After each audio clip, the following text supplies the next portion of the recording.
Hi everyone, welcome to my room in the mansion that is Sheffield Buddhist Centre.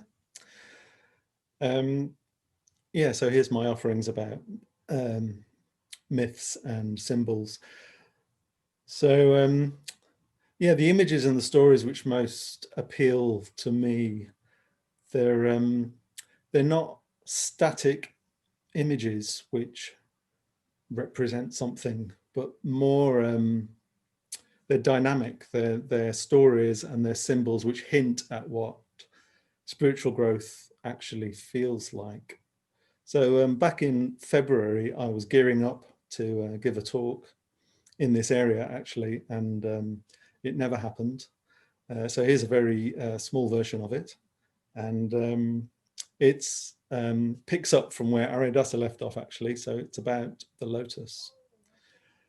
And so many years ago when I was working in the evolution shop in Orchard Square, one of the first things I purchased was this notebook.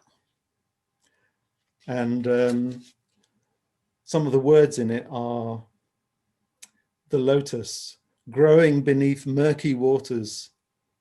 They develop strong, straight stems and finally emerge from the water surface to sprout fragrant blossoms in the sunlight. And I remember being very attracted to that imagery.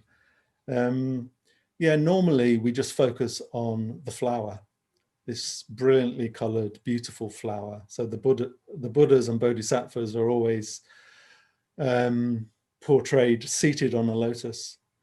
And we forget that the flower is part of a whole plant. A plant which starts with a seed, which is firmly embedded in thick, smelly mud. And of course, the seed germinates. The plant develops a strong, upright stem until the bud reaches the surface of the water, but then it has to completely move to a different environment from the water into the air, and then rise further above the surface of the water. So this sense of growth, and that growth is only possible because of the mud. So that, in a way, that's my message: is don't focus too much on the beautiful flower. Remember the mud, glorious mud. Because the flower depends on the mud. It's the whole plant is rooted in the mud. It's anchored in the mud, and all that nutrition comes from the mud. So if the plant was to become uprooted, then it would just float to the surface of the water, but wouldn't grow any further than that. And it's really important that we don't try and cut away, to ignore, to forget about all those aspects of ourselves, all those experiences in our life, the dark, murky experiences, which are what really motivate us to rise up in the first place. Yeah. So we're not about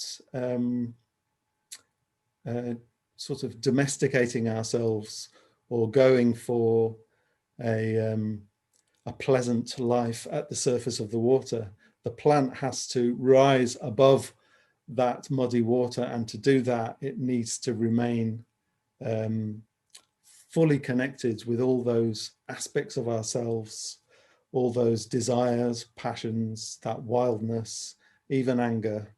If you try and forget about those, you end up living a sort of safe but not fully fulfilling life.